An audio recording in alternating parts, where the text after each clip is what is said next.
for helping me out. I gave Jack this bike, and now he races it against me and tries to beat me. Yeah, I don't succeed. My name is Nathaniel, and this is the Motorcycle Archives.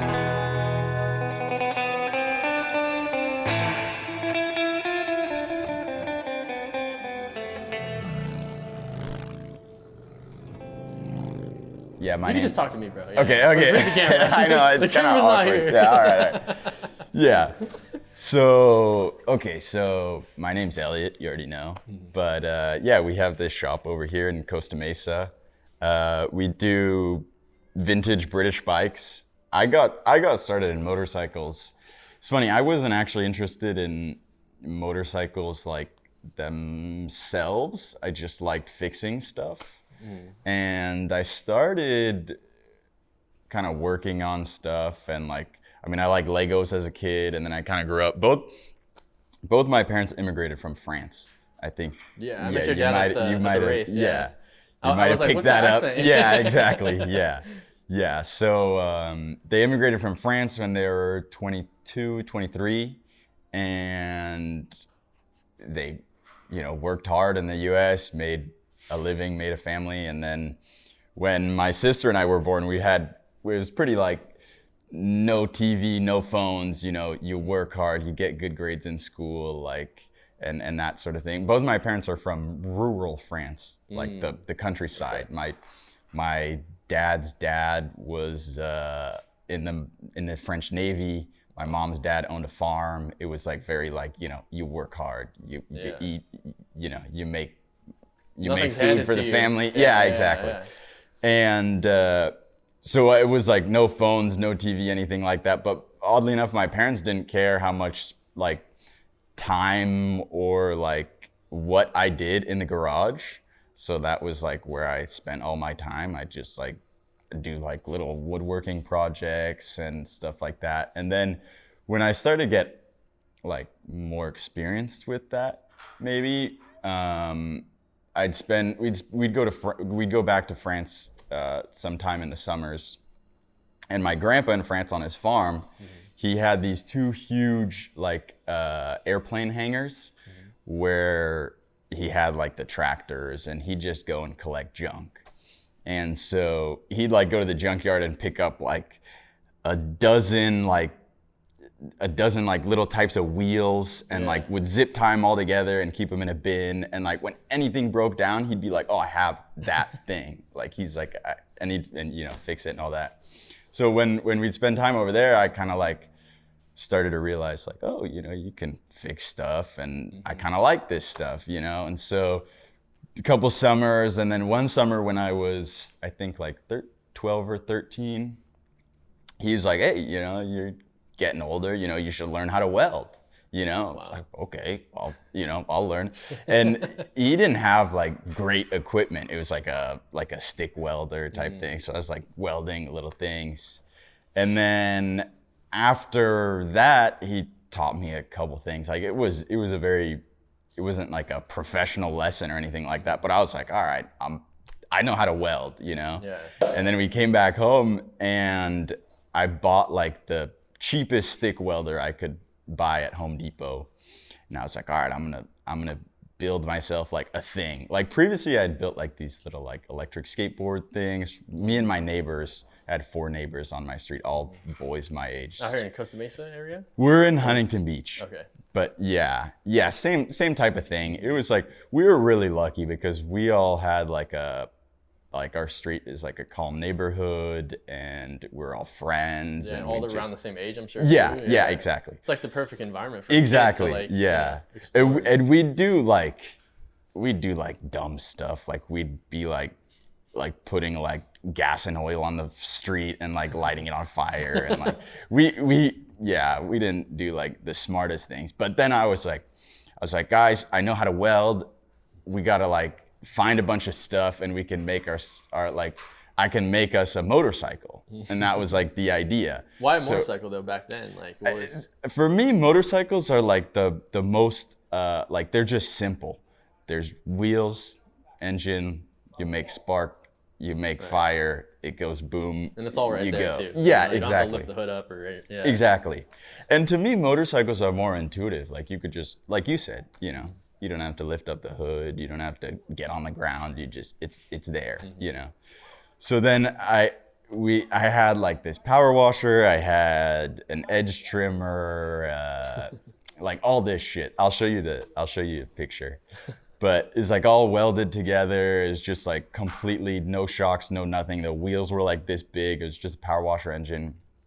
And I was like, all right, it's good. I spent like 6 months just only working on this thing. And I was like, all right, like it's good. Like we're ready. And it didn't have a clutch. It was like a dirt bike sprocket welded onto the shaft of the like power washer engine. Same thing with the rear wheel. And how were you just using ingenuity? Like you're just figuring it out? Yeah, kind of like, this I part don't must know. go here, Yeah, kind of, or?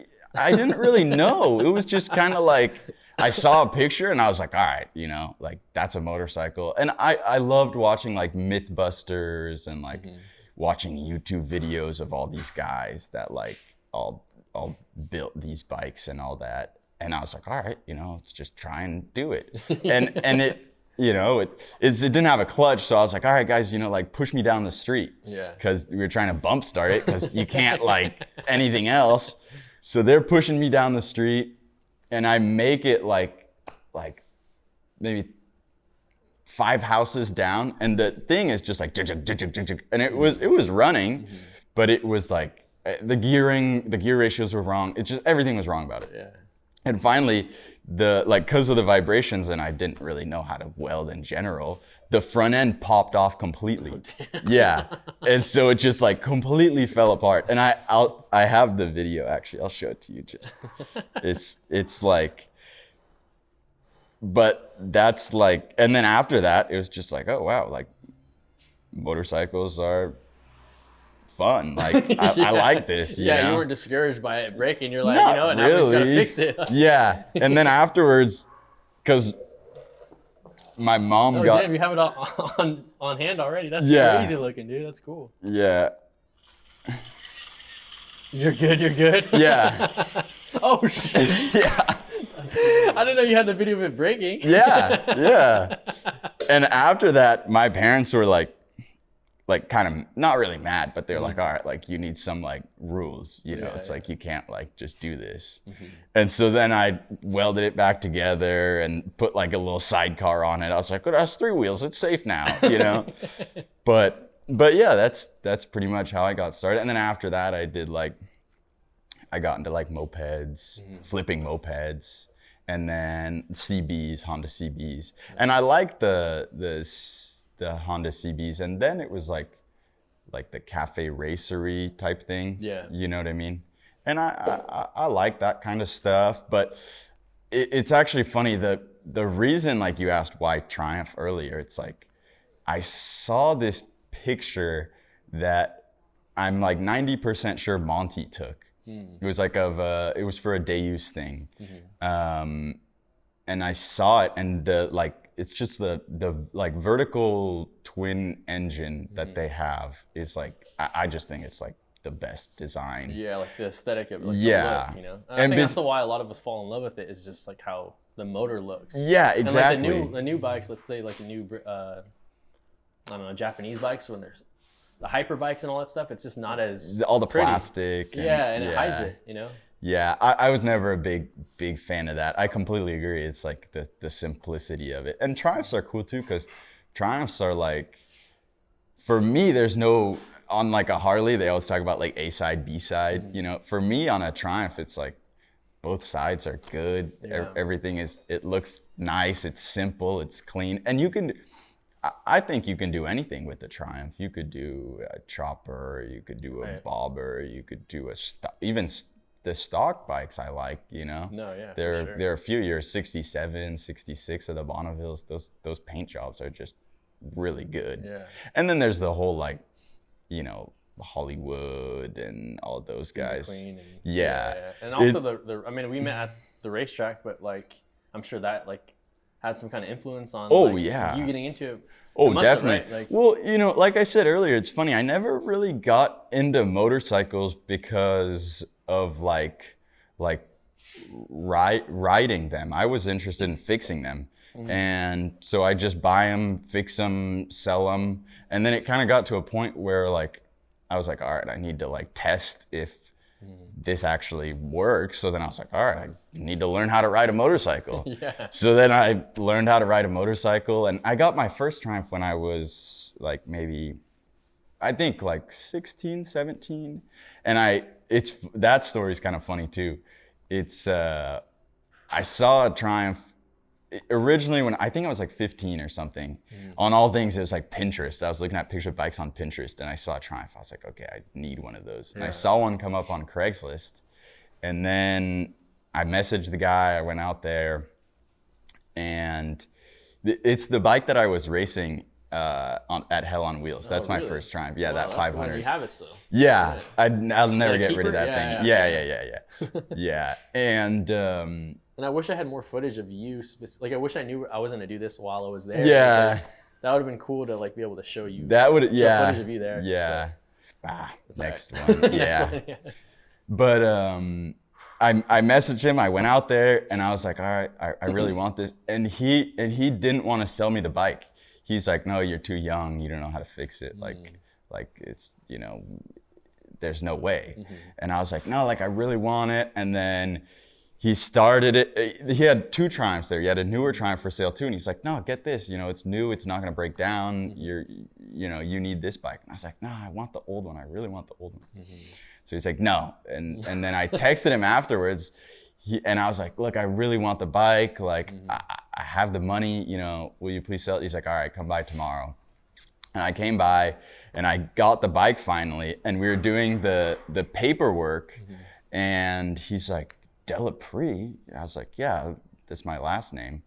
And he goes, your dad's name is Terry and your mom Mary? She's like a little French lady? I'm like, yeah, those are my parents. Whoa. How do you know? He's like, well, I own this photo lab in Huntington Beach, and your parents would always bring you in when you were like a kid. Whoa, dude. Yeah, I know. Crazy. Yeah, and now his name is Simon, and he comes into the shop all the time. He's involved in the BSA club and all that sort of stuff. So damn, and how crazy is that? And now you have a shop, and I know. It's like, yeah. Yeah, he really never wanted to sell you that bike. Yeah. Imagine he never answered your text. He was a nice guy. Yeah. I mean, honestly, he was more like crazy, looking out for me. He was like, no, these bikes, like you're gonna be lost. You don't want this. And he was right, because when I got that Triumph, I was like, oh, I have so many like ideas, and I like took it immediately. Like I took it all apart. And like taking shit apart is easy. That is like, and then, yeah, exactly. And you're like, oh, like, but you learn. I mean, that bike still, there's so much shit wrong with it, but I love that bike. It's so fun. I did so much like stupid stuff on it too, but I keep like, I chopped the frame up because I was like, oh, it'd be cool if this was like 3 inches shorter. And like now somebody'd be like, what are you doing? Like cutting up the frame. Like, well, whatever. But yeah, I mean, that's how I got my first Triumph. And then I got home with the bike, and he actually brought the bike. He's like, oh, I'll deliver the bike to your house. And so I was like, hey dad, this guy's Simon, And he's like, yeah. And so they were talking. And then my dad was like, well, like, this is a pretty big bike, I was like, yeah, it's fine. And he's like, well, you should probably get he like made me get my license, and then I learned. And then that was like, I like riding. Yeah. But I never, until like, I mean, on like social media and all that stuff, like when Deus it was big. Deus is still big, but I feel like back in the day, like when Deus first started, it was like, oh my God, like this is so cool. And it probably was more like, I guess, contained. I feel like it's so worldwide, and like, like not mainstream isn't the right word, but like it's definitely like, that like small charm isn't exactly there. Yeah. And like I remember I had like a picture. It's funny, I've never told any of these guys that, but like I had a picture that Monty took for Deus as my like phone screensaver when I was like 15 to 18 for like 3 years straight. And Paul had this one bike that I absolutely loved that like really like made me want to get into Triumphs, is this pre-unit that looks so cool. And now it's awesome because like those guys like racing against Paul and Lucky and all those guys, and then like Monty sending pictures of myself, you know, it's like crazy, such a like crazy moment to be like, oh wow, it all went like really now you're fast. a part of this world. Yeah. But I mean, all those guys, that's the other thing too. It's like in the chopper world, it's almost like sometimes guys like kind of, which I understand. It's kind of like surfing and skate. It's like you got to prove yourself a little bit, which is kind of the same in the racing world and all that. But they're all super welcoming and nice. Yeah, and, I get that impression too. Yeah. And like even our first couple of races, we never, you know, Jack and I never knew how to race, and we were like, hey, like we'll try and stay out of your way, but like no promises, you know. We each got lapped like 3 times. I remember Lucky like fell one time, and he was going through a turn, and he was trying to get Paul, and he slid out. And then I was like, oh, I like got around him, and then he got right back on his bike, and he was trying to get Paul, like he was on it that day. Lucky's so funny. It's like he's the nicest guy ever. He is the nicest guy ever. But when that flag drops, it's like a whole different competition. It's like oh god. And he I was going around this corner and I was coming back, and he cut through the whole track to get right back up to Paul. And I came around and he went like right past me. I was like, oh my, you know, it's like, it's really racing, and those guys are fast. Yeah, you know, for sure. I mean, yeah, it looks fast. Because I see when you guys are racing and stuff, like I can only imagine how it feels when you're on the bike. Oh, you know? yeah. Because that's a whole different experience. Yeah. But, well, I don't really ride. I mean, I ride our customers' bikes and, you know, test them and that kind of stuff, but I don't commute on a motorcycle or anything like that. I mean, we know guys who do, but for me, it's like, I don't know, racing or riding a bike on a street, you know, it's like, it's just easier to drive a car and you know, I like to race and stuff like that. Right. So I mean, I have nothing against riding a motorcycle on the street, but it's just kind of like racing is so much more fun. Yeah, no, that makes sense. I get that. Yeah. But I don't know. It's just, I mean, everybody gets in it for different reasons too. You know? Exactly. Like, that's why I find it interesting. Like usually people get into it because they want to ride, but you got into it because you wanted to I know. work on bikes, and I always cool. think that was funny, because even when I started working here, well, one of our friend, actually a neighbor of mine, I had my garage open and I was working on bikes, and he saw it and he's like started talking to me, and then a couple weeks later he texted me and he's like, oh hey, there's a swap meet here, British parts only, you know, and you like British bikes, and you know, come on by. And it was in the parking lot here. Wow. Here. Yeah. Oh, shit, nice. And I didn't know this shop was here. I remember like back when this shop started, I was looking at like Triumphs online, and like I'd see like pictures for sale of these bikes on Craigslist, like from this shop. But I don't know why, but I never, like, before meeting like Meatball and Lucky and working at this shop, I never got involved in any of the like motorcycling stuff. Yeah. I was just like, oh, I fixed motorcycles and I'm in my garage, and I didn't have any friends that liked motorcycles either. It was just like a thing that I liked, and it was peaceful, you know. I just did it by myself. But I came to the swap meet here and I met John, the guy who owned the shop before, and you know, the shop looked great, you know, and I was like, wow, this is like really unique. I didn't know this existed. And he was like, well, you know, I'll hire you, you know, you want a job, you know, come and work. I was like, okay. And then he's like, all right, show up on Monday. And I showed up, and it was funny actually, because I showed up in his office, and he's like, so, you know, you work on these bikes? I was like, yeah, I know how to work on these, you know, a decent amount. I don't know everything. I just still don't know a lot of stuff. But Tink was sitting on the couch in his office, and he's like, you know, okay, kind of started testing me and asking me what I know. Who's that? Who's Tink? That's Tink. Okay. Yeah, we can talk to Tink later. He's kind of busy, but yeah. That's Tink. And Tink like kind of got to not really test me, but being like, all right, you know, do you actually know what you're talking about? And that was like, I was like, oh, this guy like knows a lot of stuff. Like I gotta like somehow learn from this guy. So that was most of my interest in working here was just to learn.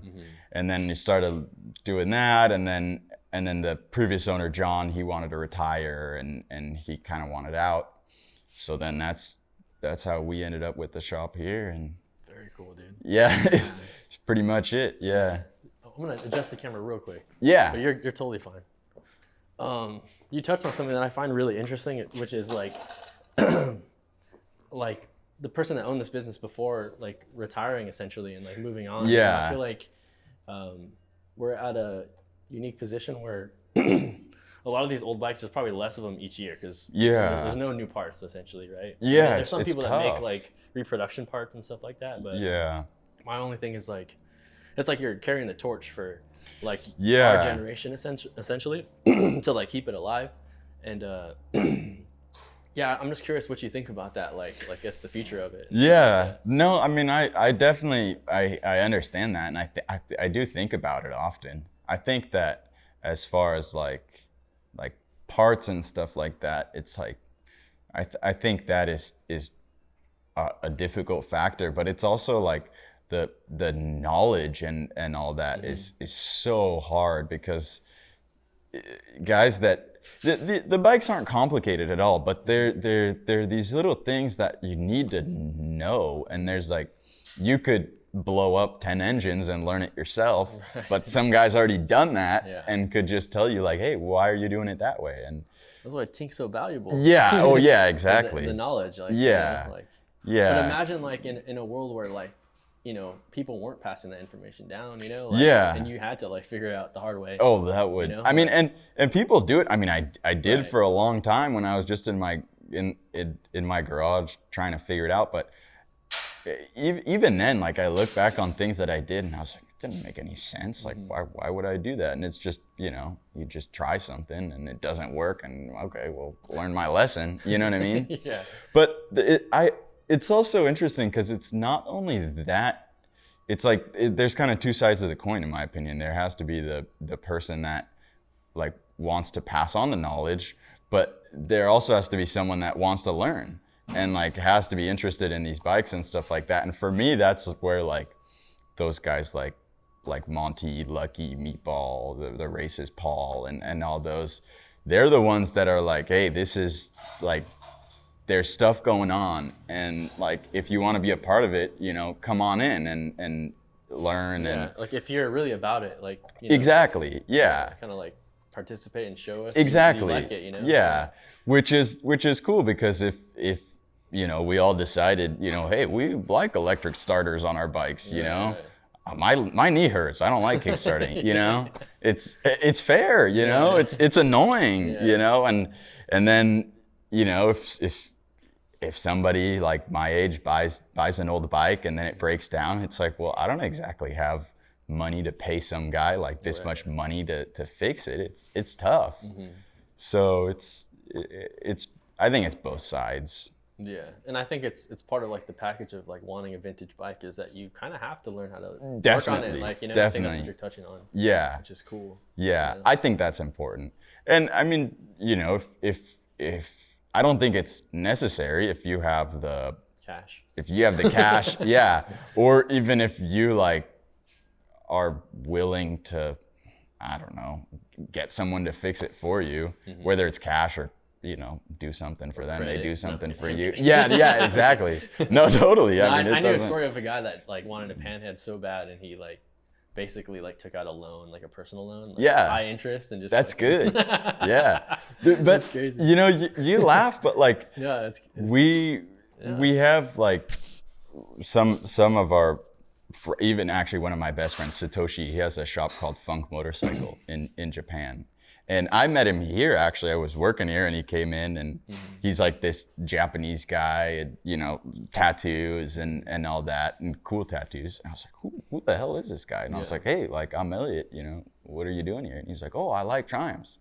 And I was like, okay, awesome, me too, you know? And his English is really good, but still, I mean, there's always the language barrier. But just because we had like that same interest in Triumphs, we just like immediately got to talking, and we became friends. And I was like, hey, you want to like go to my house and have a burger? And he's like, okay, you know? And then we just kept talking about bikes. And then later on, I like learned, he was like, oh yeah, this is my shop. And he showed me his shop. And I'd been seeing his bikes from his shop for a while, like on Instagram and all that. And I was like, oh, I know these. And then we became good friends after that. And he's came and visited. He came to our grand opening. We went to Arizona and Meatball's property. And yeah, that's cool. And those guys over there, like people, especially in the Harley world, though, like not really, maybe not especially in the Harley world. I think just any American bikes, like especially like the desert sleds and that kind of stuff that were made and raced in the US, or like choppers that were made in the US, we want to keep them in the US because it's like a cultural thing. Right.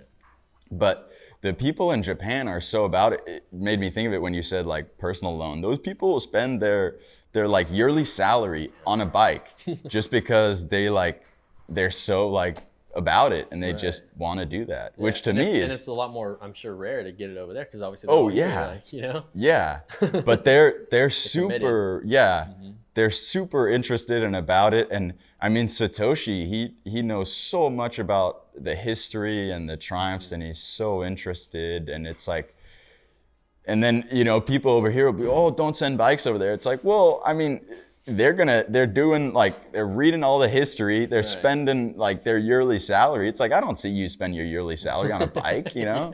It's like, they deserve it more than you do at that point. Yeah. Well, I mean, anybody that really has a true, genuine interest in it, I feel like deserves it, you know? Exactly. And I think that it's really cool how it could connect people, like you said, like from all over the world, essentially. Oh yeah, definitely. You know, I think about like, if your family's from France, like what more right does, you know, somebody from Japan or somebody from Mexico, you know what I mean? Like, I don't know. It's just shared interest. No, I agree with you. Yeah.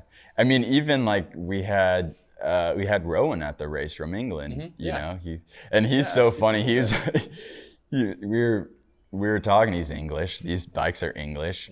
I was like, you know, I don't know how it came about, but I was like, well, you know, these bikes are made in England. He's like, no. These bikes, you know, like pointing at the desert sleds. He's like, these bikes are not made in England. The engines were made in England. The bikes are made in the US, which is like, somebody else was saying too, it's like, they were saying like Triumphs, made in England, made cool in California. It's like, you know, I guess. I think that's pretty dope though. I think the cultural influence on things, you know, is very like special. Yeah. And I think that kind of makes me think about like you growing up here, and from people that like, you know, let's say like they're from Ohio or something, like, or some place where the culture isn't so vibrant in motorcycles. I think it's just really cool that like, you know, I guess California motorcycle culture is just so iconic. Oh, I know. It's so, I mean, funny enough, Lucky is from Dayton, Ohio. There you go. Yeah. And he came over here, right? Exactly. Yeah. But yeah. Which is pretty special, you know? And I mean, obviously now a lot of people from all over the country like have their own styles from like where they are too. Like that also, like, they have their own influence. But like, I just think that's kind of interesting. I think the whole like cultural thing is I mean, history for me is really cool. Even the history of Triumph between like the Japanese bikes and the English bikes, and the rivalry of the parallel twin kind of. Yeah. Well, it was. I don't really know like a ton about British bikes. Yeah, it's just the way that it happened was after the war, the U.S. bombed the shit out of Japan, and then we were like, okay, well, we bombed you guys, but actually we need an ally in this area, so here's a bunch of machinery. And they gave them like a bunch of really nice machinery, and they were like, yeah, you know, this is to rebuild your industries, but you can't build guns, you can't build tanks, you can't build like anything that could be used for war. So the Japanese got together and they're like, oh, I don't know, could we build motorcycles? And they're like, yeah, build motorcycles, you know? Wow. And so then the Japanese were building these motorcycles with these amazing technologies, where the British bikes, I mean, the engine is designed in the 30s. Like they never, it's like just, you know, it's just like that. Right. And so then they were competing against them. And then the Japanese just pumped out so many bikes that I think it was like in 1969, they were like, well, you know, we got too many bikes. We're an island, and like we're still making all these bikes, but everybody already has a new bike, like pretty much.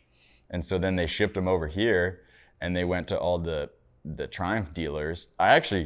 Some guy that came in here told me this story. He was saying that his family owned a Harley and Triumph dealer out in somewhere middle of the U.S. And he said, you know, I think it was a Honda or something like that. The Honda salesman came by and he's like, hey, great news, you know, we got a bunch of bikes for you. And he's like, oh, I'm okay, you know, thank you. But the Harleys and the Triumphs, they sell well, you know, it's good, I'm all right. And he's like, oh no, but you should really sell our bikes. He's like, no, it's good. And he's like, all right, well, I'm dropping a container of bikes off here. Like, they're for you. If you sell them, pay me back, but like, they're just for you, you know? Damn. So then it's like, how is Triumph gonna compete against that? Right. And then Triumph owed the US money, and the Triumphs, the bikes were like their main export. That was like maybe not their main export, but they'd make good money on them. So they sent like so many over here. I don't know the exact percentages, but yeah. And then now they had like an influx of a shit ton of competition. Yeah, exactly. And the U.S. was good. I mean, after the war, people came back to the U.S. and the whole motorcycle club thing. They were like, oh, I like riding a motorcycle. We have so many open streets, you know, camaraderie between soldiers and stuff like that. So it kind of all worked out. And then the Japanese came about and just had better bikes. And that's when it all went down. Damn. But Triumphs, I mean. So is that part of the appeal though? Like the history? Definitely. I mean, like, I wouldn't say, I guess the imperfection in the machine, but like, I don't know. No, I embrace that shit, like in all aspects of my life, like the imperfections, but I feel like. Yeah. I feel like that makes things a little special, you know? Oh, like, yeah. I mean, we have a bike here that, you know, I mean, as far as the imperfections, they always had problems. There's another guy that came in here that was like, yeah, I worked at the Detroit plant. They'd send the bikes to Detroit first. And he was like, whenever we'd get the bikes in from England, we'd immediately put an oil pan under them in case, you know, because they'd likely drip. And then whenever someone would come and pick them up, we'd start it in the back, get it warmed up, kill it, wheel it out to him and be like, yeah, start it up, you know, it'll start up easy. Yeah, it's like, start first kit. Yeah, exactly. And it's funny because nowadays we're like, always think like, oh, like, you know, cold start your bike, but which is really impressive because like that's better than they came originally. But I don't know. I like the history and all that stuff. And even aside from like the general history, there's like so much personal history. Like you see a bike and you're like, oh, this guy customized it, you know, why did he do this? You know, it's like a whole, you know, it's people have bikes for their whole lives, and then that's a good point. And then they die and the bike just sits there. I mean, we have a bike here that we got from our friend that was built it's a 1961 desert sled. It was built in this, you know, 50s or 60s, and the guy built it. And then he was like, you know, it's good, but I really need a 650. So then he sold the bike to some high school kid. And what cc is that bike? 500. Okay. Yeah, I love 500s, by the way, but whatever. It doesn't really matter for the story. But he had the bike and he sold it to the high school kid. And then the kid raced it, had the bike for a little bit. But then he got drafted to go to Vietnam. Oh, shit. And he never made it back, and the bike just hung out in his parents' garage because it was like their kid's bike. And then now we have it. Damn, and it's like crazy, you know, it's like pretty unique to have that story. It's not like any bike. Yeah, no, that's really interesting. It's like, and then you'll create your own story with the bikes that you have. Yeah. And then like imagine like what 50s, 60s, whatever years from now, like, where is that bike gonna be? You know? Yeah, it's funny. Maybe because I'm young, but I don't think about that often. Yeah. I should probably, but maybe you should. Maybe it's good that you don't. I know. I mean, I don't know. It's kind of irrelevant to like you now, but it's just something you're right. I'm curious about too. They'll definitely outlive. But then it's a good question too. It's like in 50 years, are people gonna like these bikes, or are they gonna be like, you know, it's kind of up to the people that are working on them now, you know? And that's like why why, I mean, you know, we touched on our Instagram earlier, but I try and get our Instagram up there so that somebody will see it and be like, oh, this is cool, you know, maybe, you know, and they don't need to buy a bike or something like that, but maybe in 10 years, they'll be like, oh, I've seen a bike like that before. That's cool, you know? Yeah, and I mean, what is this right here? What year is this?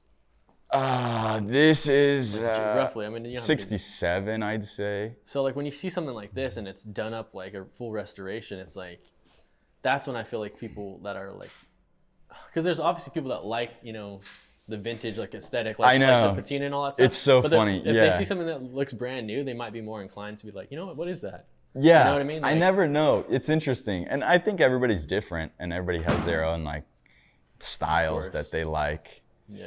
I go through waves too. It's like, oh, I want, you know, and we have some like Triumph choppers that are fun, but like I said, I don't really like to ride motorcycles, so I'll like build a bike and I'll be like, no, I do. That's not right. That's but funny. but I'll build a bike. I'll be like, okay, cool, built a bike, you know. All right, get it out of here. Yeah, I know.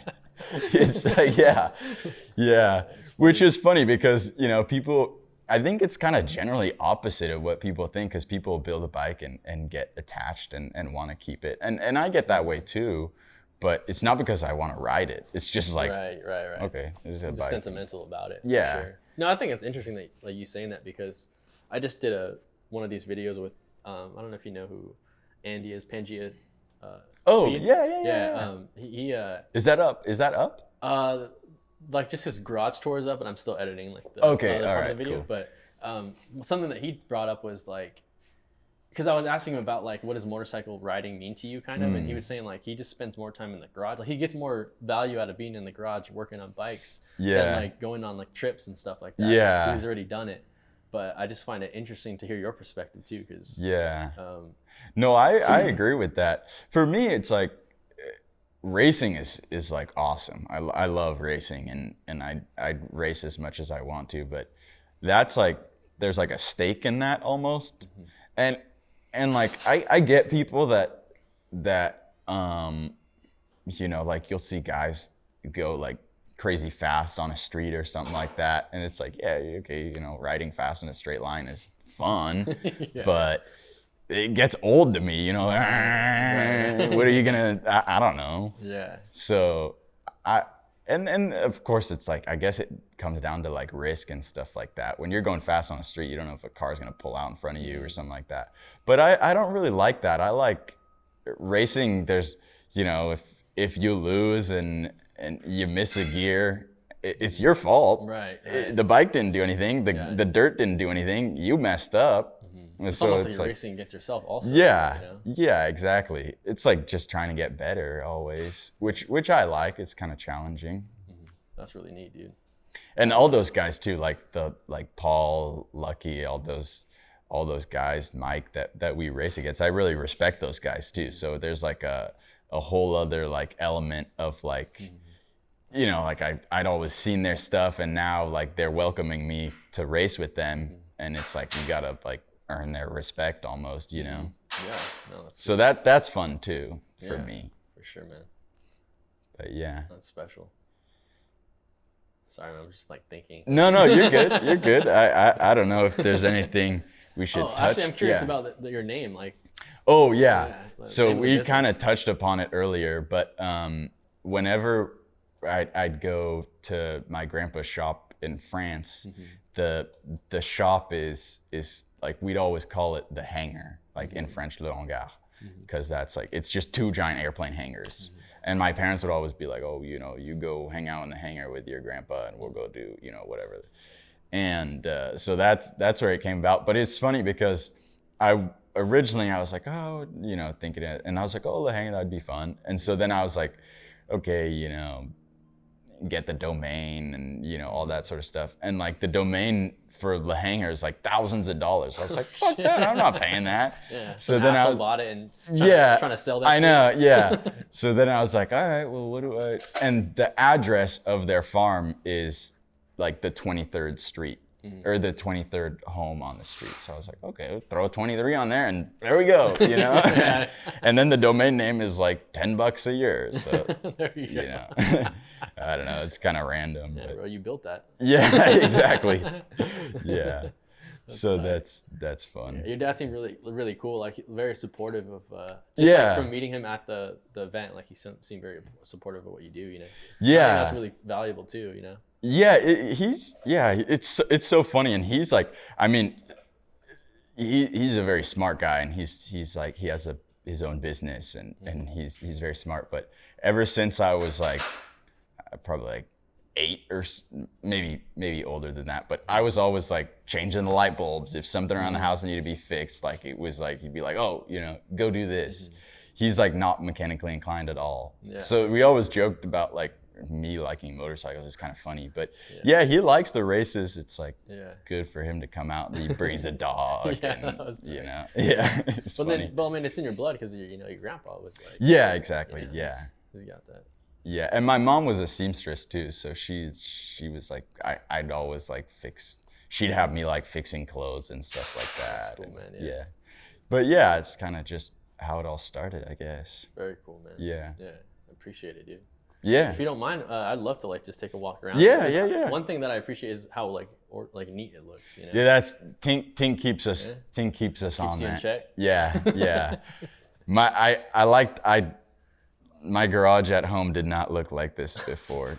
I'm generally, I don't know, I'd say I'm organized but not neat, if that makes any sense. Organized chaos. Yeah, like I know where shit is. Right. But like if somebody else was looking for something, I'd be like, but that's the thing too that's interesting, because I always, whenever I'd work on stuff, I'd work on, like you were saying, you know, you work by yourself, and it's like, you know where everything is, you know what to do about everything. But then when you have a shop like this, it's like, how do I get other people to do the same thing and balance that whole thing, which is interesting to learn too. Yeah, you know, and that could apply to other things as well. You know, it's nice. I'd say to keep things organized and. Yeah.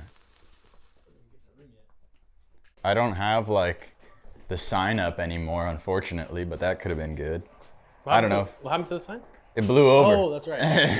the storm. Yeah. That's funny. I know. Our sign is no more. I can hold the sign. Yeah, there you go. Do you want me to? Yeah, that'd be sick, actually. Okay. Yeah, let's get a shot. That way we can represent. I like our sign a lot. Yeah, it's a really sick sign. Who like did the drawing? My friend Rick does all the graphic design. That's sick. No, it's flipped. Otis. Hell yeah, brother. Our sign blew down. So you need somebody to, and like a mascot to like. Yeah, on the street. What's up, Blaine? Oh, our sign blew over. Yeah. Yeah, we're doing a little filming. Yep. It's a little YouTube. That's cool. Yeah. I'm in support of you all the way. Thank you, Blaine. Hell yeah, dude. Yeah, so our sign blew down. Used to be up there, but now it's not. Maybe I'll put it here. People can still find us. There you go.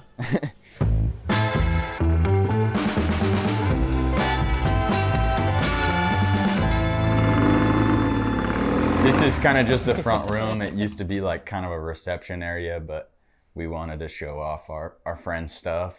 We've got some dice magazines, some roller magazines. They just did some of the Unit Triumph. These are really cool. Our friend Fumi is in here. Joe Roberts. Yeah, this is a cool one. Bunch of old Triumphs. Then, of course, got our Hell on Wheels calendars. There you go. Good old Meatball. You know, and then some of our hats and t-shirts and whatever you want. Can we see some of the graphics? What's up? Can I see a graphic? You want to like? Yeah. The audience can see it. Nice, dude. There's this one. Made without care? Yeah, handle without care. Oh, handle without care. Yeah. You know, an old Triumph, you can't really be too nice to it. You got to beat it up sometimes. And then in here, this is kind of the showroom area, parts on the other side. this is a Triumph bicycle, actually. It's kind Really? of cool. Yeah. Damn, that's sweet. Yeah. This is our friend Gilles' bike. He does tours of Portugal on enduro bikes. So he's from Europe? Yeah, it's from Nice. Belgium. Wow. And he came out for a day in the dirt. He got this bike from Big D Cycle.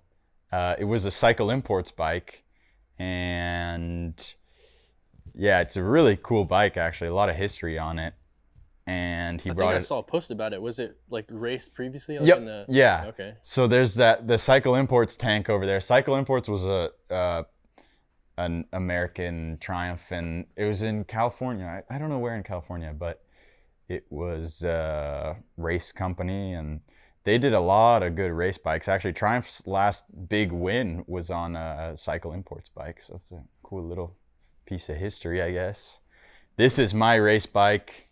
Well, this is my 650 race bike. I built it recently. I like it. I'm not quite big or skilled enough to do well on a 650 yet, but I'm hoping to get there. Nice. You want to go stand over there for a sec? Just so. Yeah. Yeah. This bike is cool too. I mean, it's got Cherryani front end, deep dish, alloy rims, Yamaha hub, nice TR6 engine. This is a fiberglass tank. Butts fiberglassing, that's a fun one. And then same thing, rim, aluminum hub, bait seat, aluminum fender. It's just. Is the fiberglass tank just simply for like to save weight, or? Yeah, I mean it's kind of more of a chopper tank actually. I got it at the Long Beach swap meet from Chase Stopnick actually, and he didn't know too much about it. I didn't know much about it, and it's Butts Manufacturing, and it's pretty cool. They had the Butts brothers worked at Sonic Fiberglass Parts in LA, and then they took off with a bunch of fiberglass molds and went to the Midwest and made their own fiberglassing company. So yeah. Nice. It looks like it's seen some days. Sure. That was that day in the dirt. I was chasing I can't remember who I was chasing on the TT track. We were just messing around and I was chasing someone.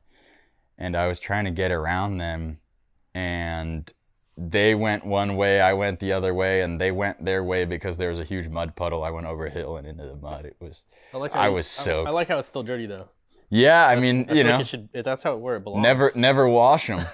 That's what it's about. Can you? This thing is just so cool to me. Yeah, it's pissing a little bit, but. Yeah, the Bantam. I love this little thing. What the hell is it? BSA Bantam. I think it's sweet. Yeah, one of those things where it's an English guy actually messaged me and he's like, "Oh, you guys have a Bantam in the U.S. What the hell?" And he was saying that everybody in their hometown in the UK had a Bantam, and they just thrashed the shit out of them and then parked them, and now we have one. Nice. And so where did a lot of these bikes come from? Just. Oh, I had some. The shop previously had some. Some of them are our customers. We offer like consignment sales, and so we advertise them on our website and try and sell them for people mostly. Yeah. Nice. So some are ours, some are our friends, some are our, here's some parts. Okay, yeah. I don't know if you want to show the parts or not. Yeah, that'd be cool. Maybe you could talk a little bit about like that aspect of the business. Like... Yeah, I mean, we get all our parts from JRC. JRC does an excellent job with parts. They're over here based in California. And then we don't sell parts to the public too much, mostly because people don't really come in. And well, people come in for parts people come in, but we don't advertise that we do parts that much. This is mostly just for us to have parts on hand. It makes things a little easier for us. Mm-hmm. But is that the tank that you were talking about earlier? Yeah, the Cycle Imports tank. Nice. I think it's sweet. Yeah. Triumph sign behind it looks nice. I know, that is really nice. Where'd you get that? It was here. Oh, wow. Okay, yeah, cool. That was a really cool one. I don't know if it's old or not. It looks pretty old to me, but I haven't gone up there and checked. Yeah, it's hard to say if that the white is aged or. I know, right? It's hard to tell. It's cool looking. And then. I like this green right here on this one. Yeah, that's an original paint bike. That one's really cool. Damn. Yeah, TR6C original paint. That one faded out nicely. I know, right? It looks good. That green doesn't look. The green's a particular green when it's new. Some people, I like it. Some people don't like it, but then I also really like that. Like yeah, this green right here. that's Nate's bike. That's a good one. Sweet. This bike is that bike that 500 that I was telling you about earlier. That the guy bought it and then he got sent to Vietnam and never made it back and now it's here. Never been washed since '60s. Really? Yeah, that's dude, old. That's a relic. That's old dirt on it right there. That's beautiful, dude. Yeah. Damn. Then here's just kind of a mess around area. We like to have our friends over and talk about bikes and hang out. That pre-unit there is a cool one too. This one right here, right? Yeah, we got that in Fresno recently. It's painted by Neil Averill, a local famous pinstriper guy. He did a lot of trucks down there. See, I'm not far from Fresno. Oh yeah? I'm by Selly like an hour. Yeah. 45 minutes away. Yeah. That's cool, man. This is a really cool bike. Yeah, it's super cool. That on the mirror, FPD impound, that's Fresno PD impound. Yeah. The guy was riding the bike and got in trouble and they impounded it and then it hasn't really been riding since. It's an aluminum barrel. It's really cool, really well done, old bike, and yeah, it's pretty nice. I'm not really too knowledgeable in a lot of these Triumphs, but you said pre-unit. Yeah, what does that mean? So the transmission is detached from the engine. Ah, I see. It's like, a panhead, right. The panhead versus Sportster, like one's all contained in. Exactly. Yeah. Exactly. Yeah. I actually know more about the units, the unit construction. I like pre-units, but I know more about the unit construction. Oh, okay. And then here we take. Do people race these though too? Oh yeah. Yeah. Brian, the guy that beat me last race, was on a pre-unit. Okay. A really cool pre-unit. I love that bike. This thing is kind of interesting. It's just kind of here for fun, but this is a pre-unit, got caught on fire. It's all like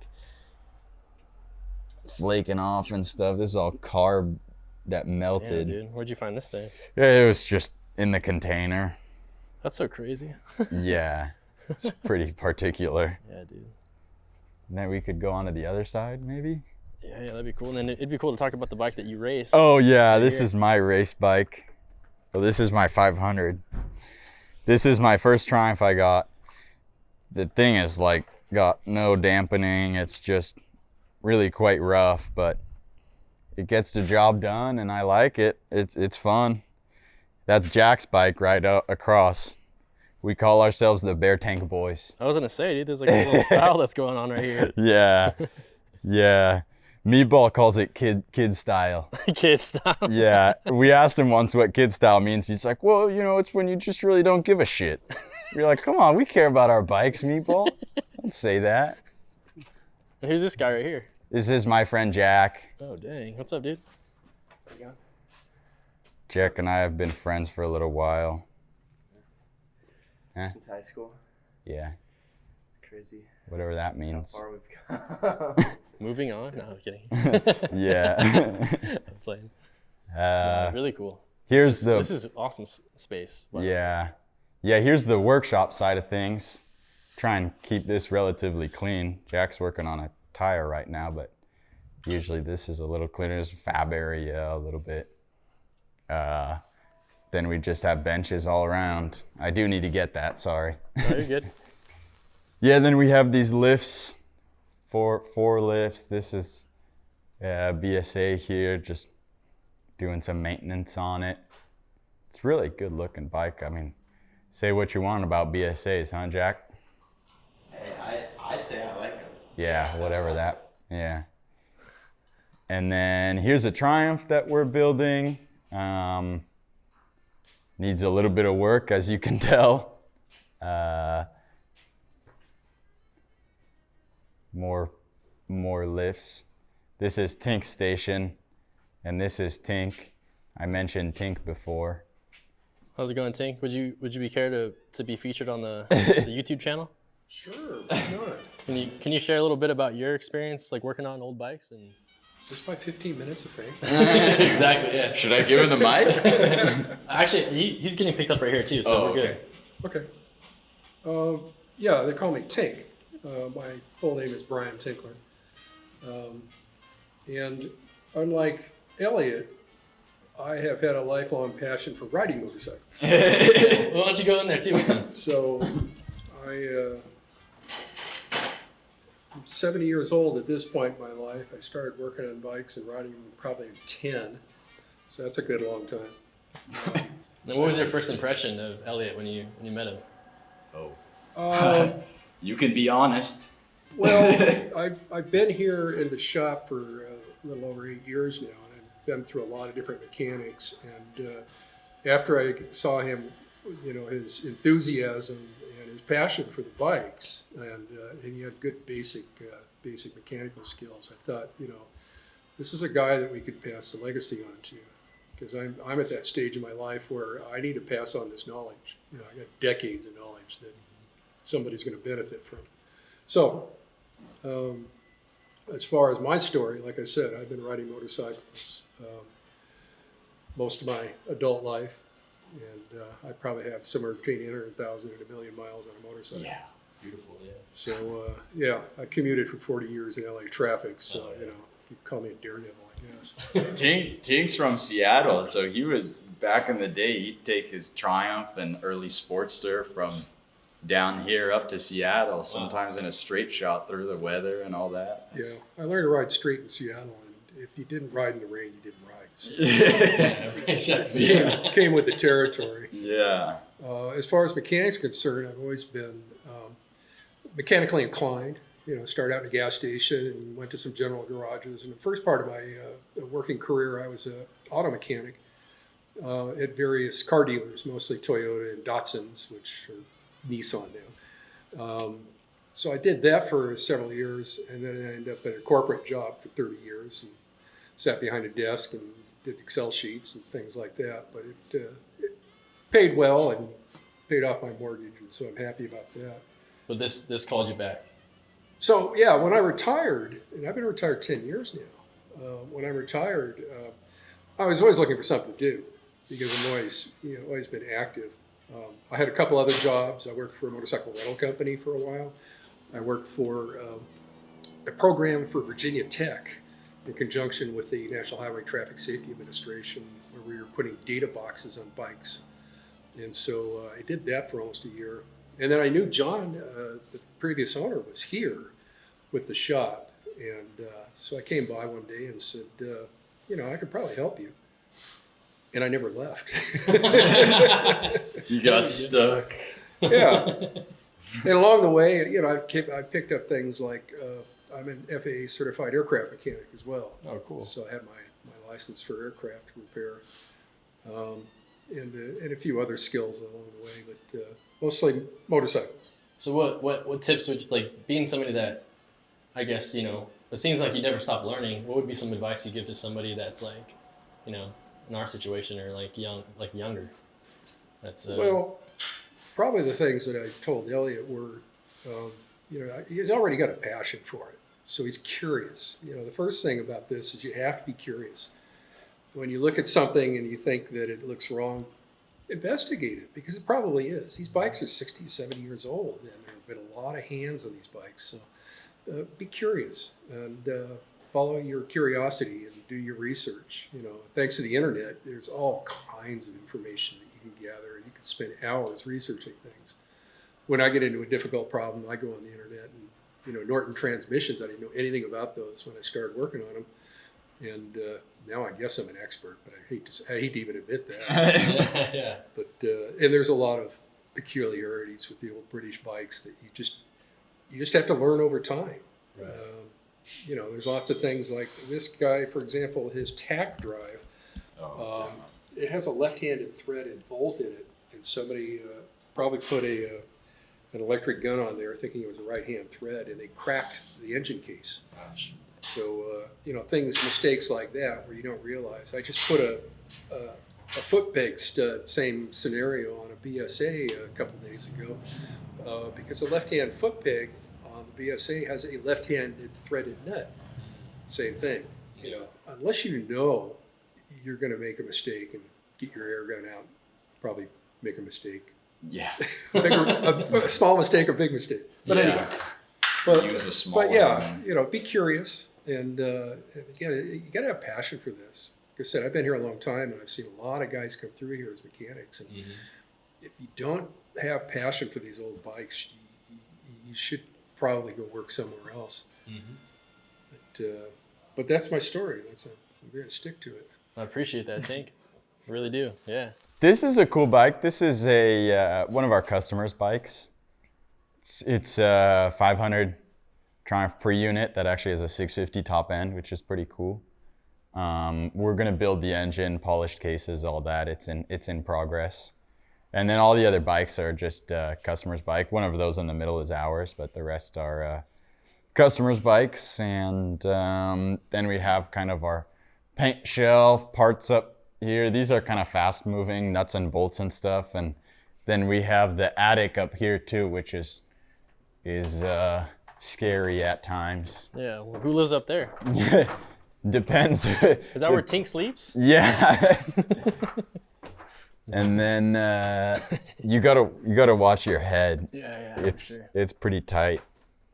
But yeah, these are all just random, not really random actually. Some of these parts are really quite useful, but it's all just stuff that we have up here that we've gotten over the years and we got with that we bought from the previous owner and stuff like that. Some is more useful than others. I mean, there's plenty of cases and stuff like that. There's cool stuff too. Like this is an old modified Desert Racer oil tank side fill, which is really neat.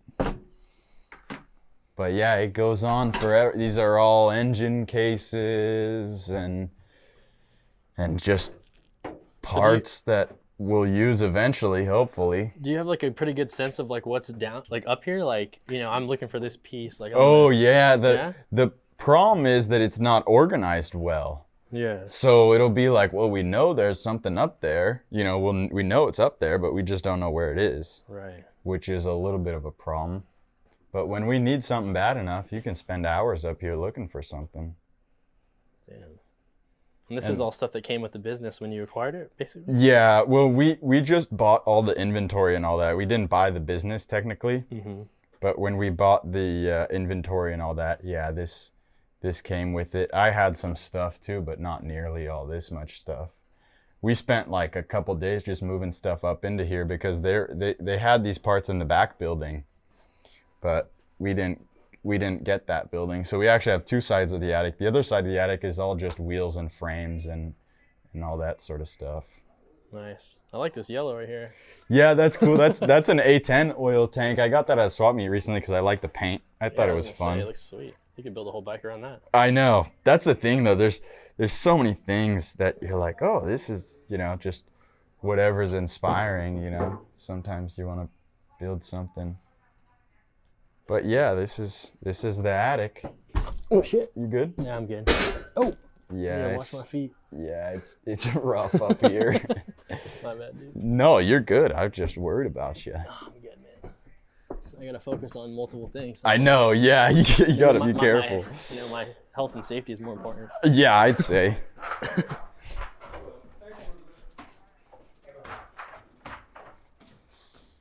And then here I'll show the engine room too. This is the engine room. I just finished up this guy a couple days ago. I gotta get it in the bike, but this is going to that Triumph over there, 69. This is sweet. Yeah, fully Full rebuild? rebuilt. Yeah. And so when it comes to, you guys pretty much do everything here, right? Yeah, I'll show you a couple projects that are in the works.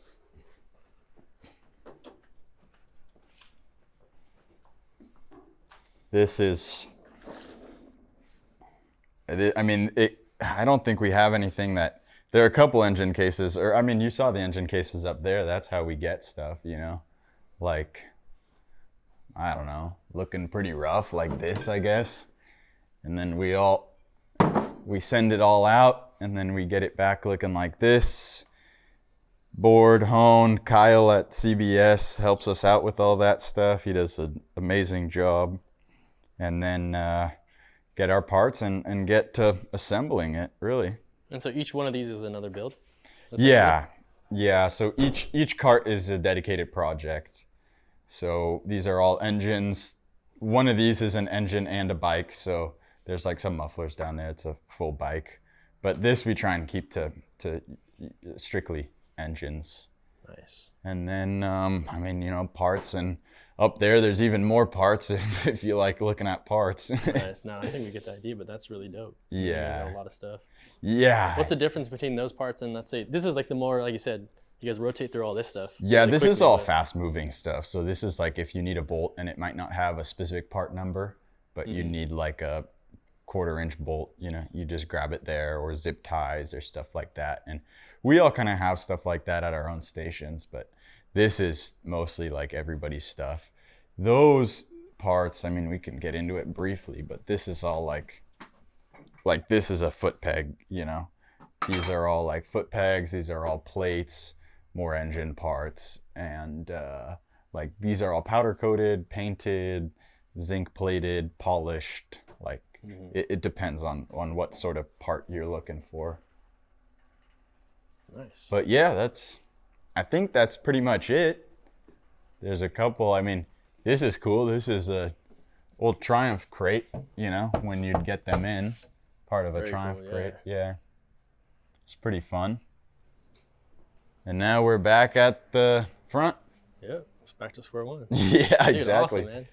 Yeah. Thank you. Thanks for showing me around, bro. Oh yeah, Appreciate it of a lot. course. Yeah. I don't know if we do any sort of. We'll find a spot for it.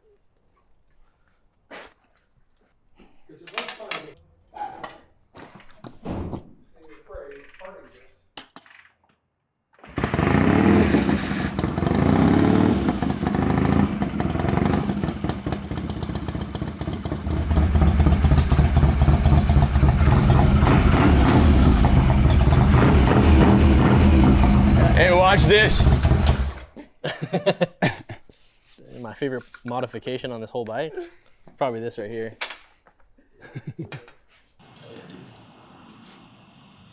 Yeah, man. I mean, it's trusty. Trusty steed. Best first bike I could have asked for, honestly. Straight up. Oh, you got Jack filming this shit? Yeah, bro, I'm gonna get this guy a job. There you go. I hope it's recording. Imagine. Oh, it says Are you gonna start it? Is it cool? Can I? Yeah. I got it in neutral right now. There you go. Hey, brother. So when I pull the clutch in, it's gonna turn off, right? No, it'll just not engage. Yeah. Dang. That thing is sick, dude. You can ride it around. Yeah? Yeah, you don't care, right, Jack? I gotta get used to the brake being on that side. Yeah.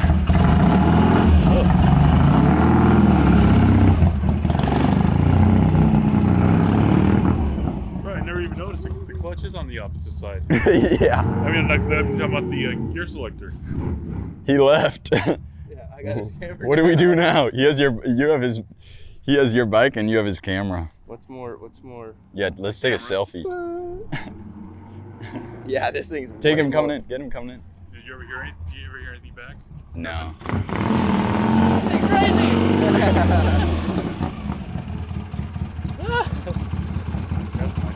I've heard nothing. Gotta get used to that.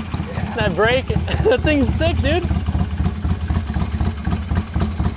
I'm sold. Oh, there it is. Okay. I was like, I don't see it. Yeah, Jack likes to hide it, so nobody can find out how to turn his bike on Dude, or that was off. fun, bro. This thing is actually. No, you can turn it off. Dude, this thing is fun as hell. What the heck? This is my friend Jack. Jack and I have been friends since maybe like 5 years? Yeah, six. I think 6 years. Sophomore year of high school. Yeah, since sophomore year of high school, I guess. So we've been friends, and when I first took over the shop here, I told Jack about the project, and he volunteered to help me, and we spent many nights actually out here Many nights. in just working, getting the shop ready to go and all that sort of stuff. So then for helping me out, I gave Jack this bike, and now he races it against me and tries to beat me. Yeah, I don't succeed. Not yet, at succeed winning. least. I know, At hopefully least, soon. who Yeah. knows?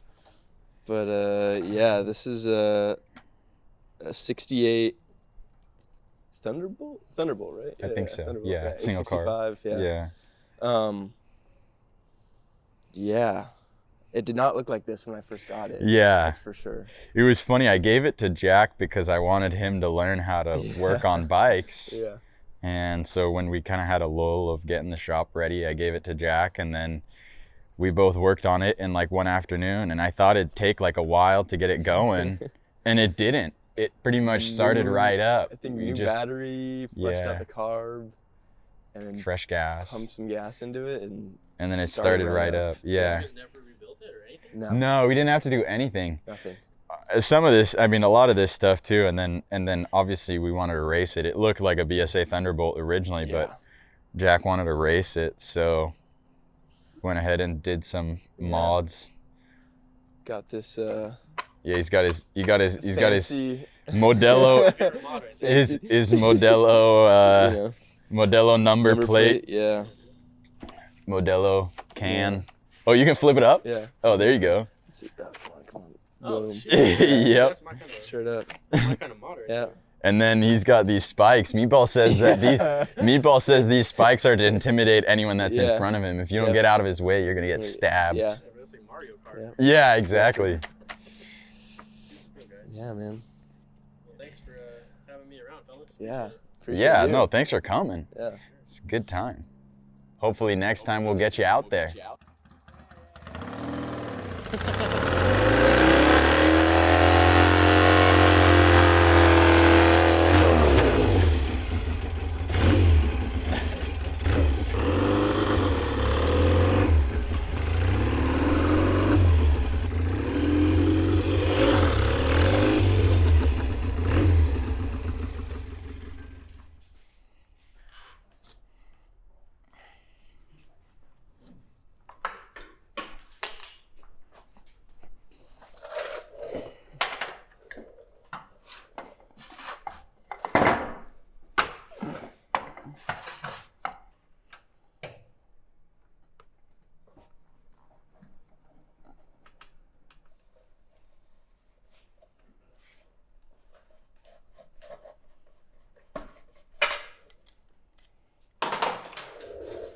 Bad putting my arm around him.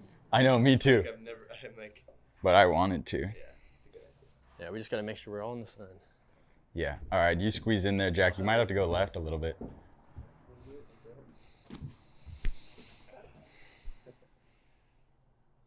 Damn, I'm the little guy. Do you think it's taking a picture? Just taking a video. Oh, nice. You're just gonna grab it. Should we smile, or are you smiling or no? Yeah, smile, smile. Okay. Should we All do right, a mean mean mug. one? All right, cool. I got That's a good one. Hell yeah, brother. And then you got the I know, the like coin on it.